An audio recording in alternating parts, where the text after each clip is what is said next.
হযরত আল্লামা শিবলি রহমাতুল্লাহ আলাই গাছের সঙ্গে কথা বলে, কেমন ওলি ছিলেন।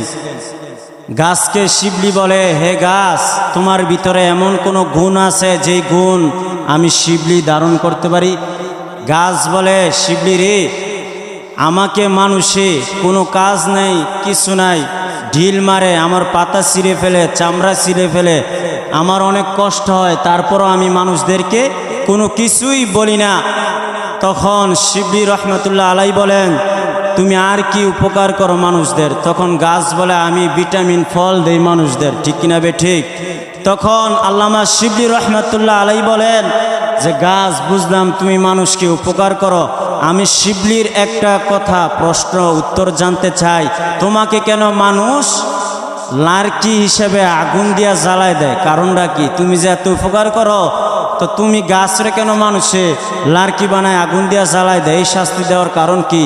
তখন গাছ বলে, শিবলি রে, আমি গাছ অনেক গুণ আছে আমি গাছের, কিন্তু আমি গাছের একটা বদ গুণ আছে। সেই গুণটা কি? সেই গুণটা হইল, আমি গাছের জন্মগতভাবেই আমার অভ্যাস, আমি খালি গাছে উপরে উঠতাম চাই, ঠিক কিনা বেটে? কোথায় উঠতে চাই? গাছে বলতেছে, আমার একটা বদ অভ্যাস হয়েছে, আমার ভিতরে অহংকার আছে। কি আছে?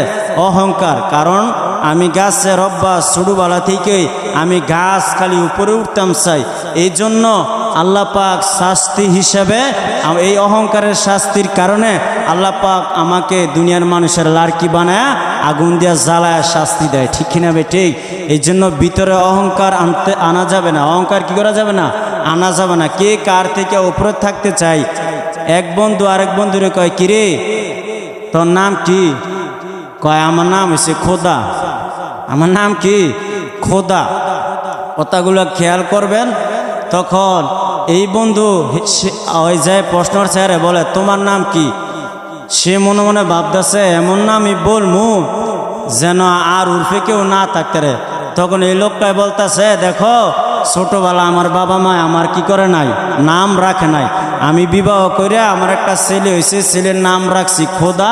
এখন মানুষে আমার খোদার বাপ, মানুষে কি রায়? খোদার বাপ। এই জন্য কে কার থেকে উর্ফে উঠতে চায়, আমাদের সমাজের নিয়ম হয়েছে এরকম, ঠিক কিনা বে ঠিক?